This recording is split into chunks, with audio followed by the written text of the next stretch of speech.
कक्षा 10वीं के सभी विद्यार्थियों, आज जो आपका 22 फरवरी का पेपर है उसके लिए मैं आपको एक ऐसा पेपर प्रोवाइड करा रहा हूं जो रामबाण रहेगा। जी हाँ, 60 नंबर की गारंटेड है। यदि एक ही वीडियो से 7 मिनट में से 8 मिनट में आपको 60 नंबर पक्के हो रहे हैं तो अच्छा रहेगा आपके लिए। तो बिल्कुल भी आप चिंता मत करिए, मैं जो बता रहा हूँ वो 100% श्योर, बड़ी रिसर्च के बाद बता रहा हूँ। चलिए तो देर किस बात की, फटाफट से शुरू करते हैं। यहां से जो अभिक्रिया है ये देखिए, इसमें क्या हो रहा है, एक तत्व उस दूसरे तत्व को उसके यौगिक से हटा रहा है, तो इसको कहते हैं अपन विस्थापन अभिक्रिया। ठीक है, अपच का जो उपचार है उसे करने के लिए निम्न में से किस औषधि का उपयोग किया जाता है? एंटासिड का। लेंस क्षमता का ऐसा मात्रक है तो डाईऑप्टर है। निम्नलिखित में से कौन सी धातु उभयधर्मी ऑक्साइड बनाती है? एल्यूमिनियम। मनुष्य में वृक्क एक तंत्र का भाग है, वहां है तो उत्सर्जन। पराग कोश में क्या पाए जाते हैं? पराग कण पाए जाते हैं। ये हो गया इतना यहां से। ठीक है, चलिए इसके बाद में यहां से ये चौथा पांचवा रहेगा आपका। रिक्त स्थान ध्यान से देखेंगे सभी बच्चे, यहां से पढ़ लेंगे। ठीक है, वहां चीज मिलान कर लो आप, तो देखो समय कम है आपके पास, आप वही चीज पढ़ोगी जो आ रही है और आप देख लो कि इनमें से आपको कौन कौन सी चीजें आती है, कोई दिक्कत नहीं आती तो फटाफट कंप्लीट कर लो जितनी कर सकते हो। सिरका का जाएगा एसिटिक अम्ल। अंतःस्रावी ग्रंथि का जाएगा हार्मोन। वृषण का जाएगा वृषण कोश। ऑक्सीजन का जो योग है उसका जाएगा उपचयन, क्या जाएगा? ऑक्सीजन का योग का उपचयन। नेत्र रोग का जाएगा कम प्रकाश में धुंधला दिखाई देना। घरेलू विद्युत परिपथ का जाएगा समांतर क्रम। यहां से अपन क्वेश्चन नंबर ये 3 हो गया है। ठीक है, कांसा मिश्रातु किन किन धातुओं से मिलकर बनाती है? तांबा और टीन से। मनुष्य में आयोडीन की कमी से होने वाला रोग कौन सा है? घेंगा रोग है। ब्रायोफिल्म में कायिक प्रवर्धन किस विधि से होता है? पत्तियों द्वारा। उस दर्पण का नाम बताइए जिसका बिंब सीधा तथा आवर्धित होता है? तो वो अवतल दर्पण। CFC का पूरा नाम है क्लोरोफ्लोरोकार्बन। एक आदर्श आमीटर का प्रतिरोध कैसा होता है? शून्य होता है। वोल्टमीटर का अनंत होता है, ध्यान रखना है ना। यहां से अपन आगे बढ़ाएंगे, ये अपन इंग्लिश मीडियम वाले बच्चे बढ़िया से कंप्लीट करेंगे हमारे। यहां से आप तो देखो सत्य शक्ति है तो ये कंप्लीट करना है। देखो मिलान कर लो, आपको कौन कौन सी चीज आती है, कौन कौन सी नहीं आती है। वियोजन अभिक्रिया को परिभाषित करना है। ऊष्माक्षेपी अभिक्रिया, धातुओं के भौतिक गुणधर्म बनाने हैं। अयस्क और गेंग को परिभाषित करना है। ठीक है, संयोजी बंद हो गया। इलेक्ट्रॉन बिंदु संरचना बनानी। मेथेन की स्वाप और पोषण किसे कहते हैं? भोजन में लार की भूमिका। पुष्प का अनुच्छेद का नामांकित चित्र। अनुच्छेद हाइड्रा में मुकुलन हो गया। लिंग निर्धारण में वायु गुणसूत्र की भूमिका। प्रभावी वक्रता केंद्र किसे कहते हैं? फटाफट देखो, सॉल्यूशन भी दे रहा हूं मैं इनका। ठीक है, जल्दी जल्दी। ठीक है, ताकि आप तो कंप्लीट करो, देख लो कोई सी चीज आती है, ठीक है, नहीं आती है तो उनका सॉल्यूशन कर लेना अपन को भी जल्दी जल्दी जितना हो सकते खबर है ना भैया। ये क्वेश्चन नंबर आपका 17 हो गया। हम लोग वर्षा किसे कहते हैं? रेडॉक्स अभिक्रिया किसे कहते हैं? ये क्वेश्चन नंबर 19 है। तारे क्यों टिमटिमाते हैं? क्वेश्चन नंबर 20 हो गया है। अंतरिक्ष यात्री अक्वाकाश नीले की अपेक्षा काला क्यों प्रतीत होता है? बेकिंग सोडा और धोने का सोडा। साबुन और अपमार्जक में अंतर। साबुन की सफाई प्रक्रिया विधि।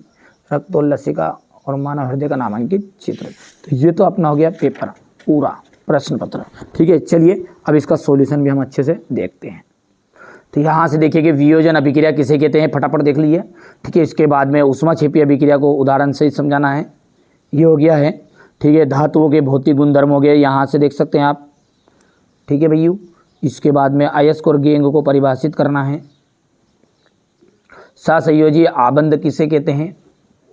मीथेन इलेक्ट्रॉन बिंदु संरचना बतानी है। स्वापोषी पोषण किसे कहते हैं? हो गया। इसके बाद में भोजन के पाचन में लार की क्या भूमिका है? हो गया इतना। इसके बाद में ये पुष्प का अनुदैर्ध्य का नामांकित चित्र बताना। नाम नहीं लिख पाए बच्चे, जल्दी जल्दी में कर लेना है आपको।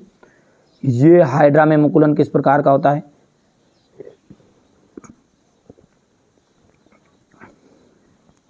लिंग निर्धारण में वायु गुणसूत्र की क्या भूमिका है? प्रभावी और अप्रभावी लक्षण क्या होते हैं? वक्रता केंद्र की परिभाषा आपको देनी है। ये हो गया भैया। यहाँ से आप देख सकते हैं प्रकाश के परावर्तन के नियम। वाहनों में उत्तल दर्पण को पश्चिम दृश्य दर्पण के रूप में वरीयता क्यों देते हैं? प्रकाश के अपवर्तन से आप क्या समझते हैं? ये क्वेश्चन नंबर आपका 14 रहेगा। विद्युत धारा का किसे कहते हैं, इसका एसआई मात्रा का आपको बताना है। चुंबकीय क्षेत्र रेखाओं के गुण लिखने हैं, भी हो गया।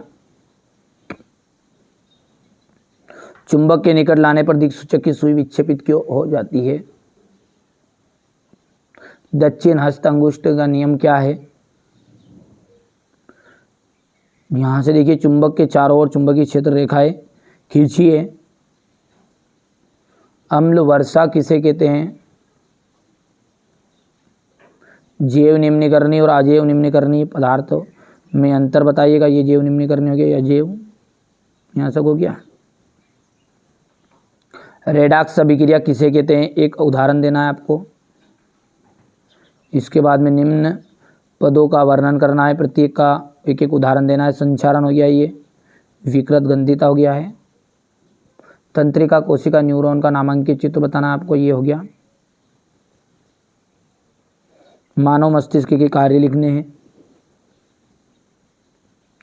तारे क्यों टिमटिमाते हैं, हो गया। किसी अंतरिक्ष यात्री को आकाश नीले की अपेक्षा काला क्यों प्रतीत होता दिखाई देता है। प्लास्टर ऑफ पेरिस का रासायनिक नाम सूत्र लिखना है, ठीक है। ये क्वेश्चन नंबर 21 हो गया। ये आपका क्वेश्चन नंबर 22 है।